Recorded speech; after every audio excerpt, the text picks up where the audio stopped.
Hello and welcome back to another video on the Project Sorrow channel.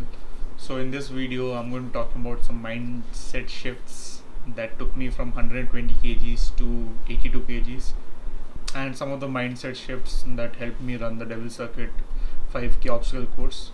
Some of these are just quotes, some of these are just value systems, some of these are some statements that I understood after reading books or looking up some philosophies online. And I've concluded that these are some of the best mindset shifts that everyone should understand at some point or another in their life, which will help them a lot. So coming to the first one, it is called memento mori. It is a term that is very famous in Stoicism. So Stoicism is a Greek philosophy. I'll sum it up in one line. Focus on things you can control and don't focus on things you can't control. That's one of the values. I will not dive too much into that topic because that deserves a whole 1 hour video on its own. So memento mori basically means remember you are mortal or remember you will die. So it is a good reminder that tomorrow is never guaranteed. People live and use their time as if they know that they're going to die at 80, and up until the age of 80 nothing's going to happen to them. So it is a very brutal fact to know that you can drop dead at any time. Doesn't matter what your health condition is, doesn't matter what your environment is. It has happened to a lot of people, very healthy individuals, very unhealthy individuals, people who don't have disease, people who have diseases. So death is the only guarantee in life, and it can happen at any moment. So we should not keep postponing things for tomorrow. We should definitely have a long-term plan. We should plan as if we are going to live for a long time, but we should act as if tomorrow is not guaranteed, because it genuinely isn't. I cannot say for certain that tomorrow I'll wake up with all my senses and all my body parts working and intact. Statistically, it is going to happen because it has been happening for this long, but based on certain actions that I do tomorrow, which might increase the probability of me getting hurt. So it is not guaranteed. So like I said, be hopeful, be positive for the future.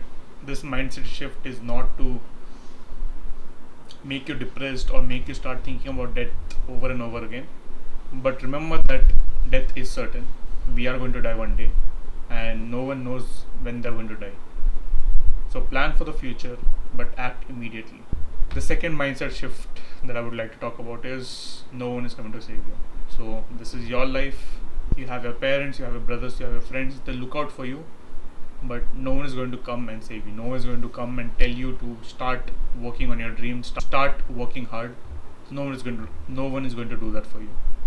You might believe in God, but at the end of the day, if you don't take action by yourself, even God can't help you at some point. So you have to remember that while it is good to take support from your family, friends, from God, from whatever religion you follow, faith, or whatever religious beliefs you have, at the end of the day, everything is on you. And that is a good segue into my third point. Whatever happens in your life, you are 100% responsible for it. It may not be 100% true. There may be some circumstances for which your parents are to blame for, or your environment is to blame for. But having that victim mindset is not going to get you anywhere in your life. So as soon as you start taking accountability and ownership of whatever is the current situation in your life, you will not change it. So even though it's not completely true, you may be responsible for 80, 90, 70%, differs from person to person, but you still have to act like whatever is happening in your life, you are 100% responsible for it. And that will in turn empower you. That will put you in a headspace where you think, okay, if I am responsible for everything that is happening, then I have the ability to change it and I have the power to change it.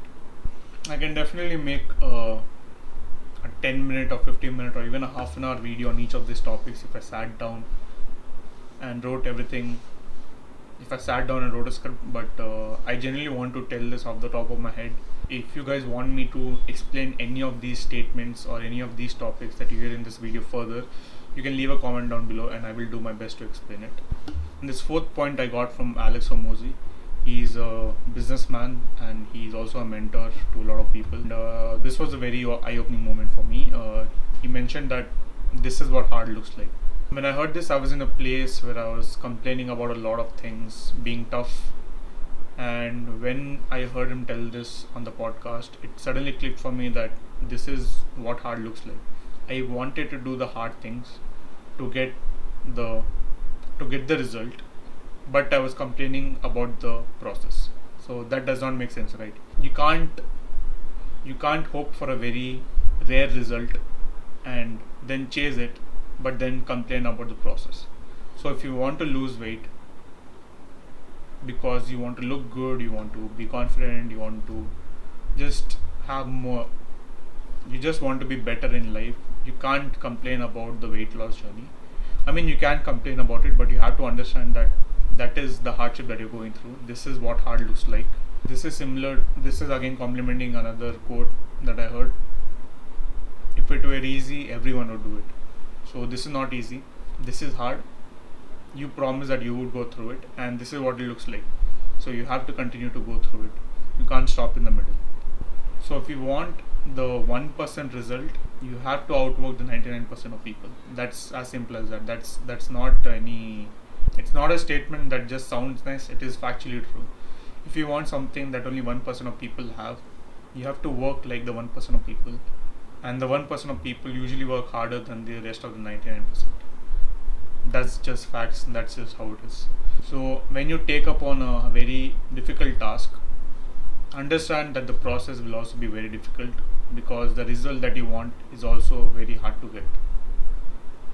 So when you think of complaining about something, just remember, this is what hard looks like. This is what it's supposed to be like. If it wasn't this hard, then everyone would do it. And the last mindset shift that I wanted to talk about in this video is hardship is not equal to happiness. So this one I actually picked up from the light heavyweight champion of the UFC, Alex Pereira. And I was watching a reel of his when he was cutting weight and he was just working out in the gym. And he obviously told this in Brazilian, and the translator translated it for us. So he mentioned that hardship is not equal to unhappiness. For example, going to the gym is a very common example that I'll keep referring to, because that is a personal experience that I have faced many times. Going to the gym is difficult. I'm not going to tell that it is not. Getting up at 5:30 a.m., making a pre-workout, getting ready for the gym, heading out in the cold, it's not easy, it's difficult. But going through that difficulty does not make me depressed. There is resistance obviously, but it is not depression. It is not unhappiness, it is not sadness. It is just difficult. There's nothing negative about it. There's nothing sad about it. Even after reaching the gym, to actually warm up, do the sets, lift heavy weight, some of the days it is difficult, yes, but like I said, it is not unhappiness. So even though I faced this multiple times where going to the gym might feel difficult, but it is not sad. And actually after a gym session you feel happier. That just because something is hard doesn't mean that it has to be sad or depressing. Remove feelings from most of the things. Just take them as it is. Don't take it personally. Don't